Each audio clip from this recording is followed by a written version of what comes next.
Let's translate this to the next step. Let's translate it to our industry. Here's a fabulous building in an Eastern Bloc country, a beautiful condominium. As I looked at these, I said, well, these are nice, but guess what? When they sell a home like this in most of these countries, this is how they are sold. This is it. A wall, a concrete floor, and that's as far as it goes. You know, I had a builder friend of mine, when I told him what I was over, he said, bring me back some good building ideas. Yeah, I got some good ideas for you. Don't do anything else inside the home. But here's what I discovered. You know what they told me? They said, people don't want them any other way. This is how they want them. But that's not what bothered me. As I looked around at these communities that were being built, I started wondering, I said, there's something missing here. There's something missing in all of these communities. And in virtually every housing community I looked at, it was missing. I started noticing that there were no amenities.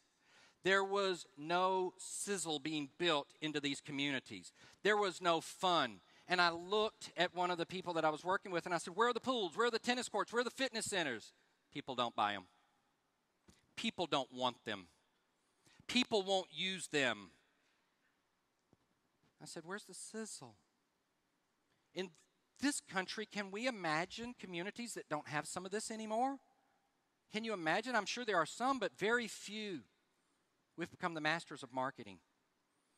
You know, as I told this story to my father, who was a home builder, I came up in the home building industry, which makes me an original SOB, son of a builder.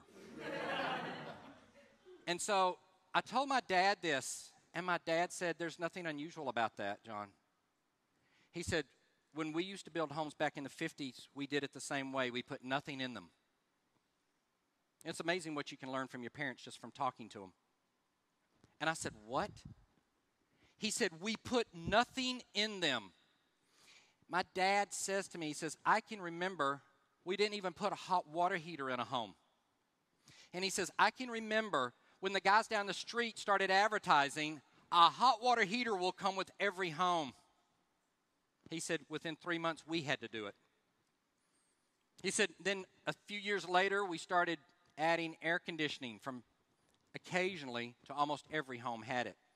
Can you imagine homes were being sold in this country without hot water heaters? But they were.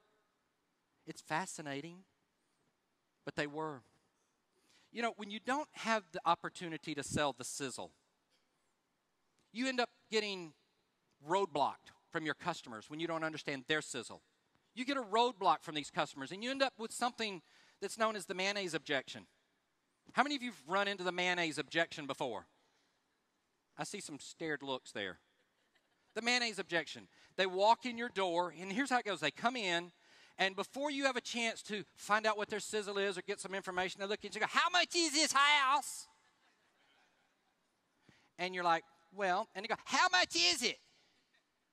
And what do? You just look at them and you go, well, this home sells for $279,500 just as it is. You didn't have time to sell anything. And they look at you and go, wow, we really like this place, but man, he's a lot of money. You'll have to think about that one tomorrow. And so here's what happens. He who diagnoses the problem prescribes the cure. And when you can understand the difference between the steak and the Sizzle, you begin to get inside your customer's head in a way that you've never gotten in there before. And to get inside their head, you have to learn to sell the comfort, not the house itself. We sell the commitment, not the diamond. We sell the hole, not the drill. You see, it's what we are going to deliver. It's selling the results. It's understanding where they want to be. Sell a good night's sleep, not the alarm system. Are you starting to understand this? Every component in our homes has a Sizzle factor to it. Sell the beach bod, not the gym. Sell the fun, not the pool. Sell the shade, not the tree. You see, when you begin to let the imagination do the heavy lifting for you, you're going to find your sales presentations will change.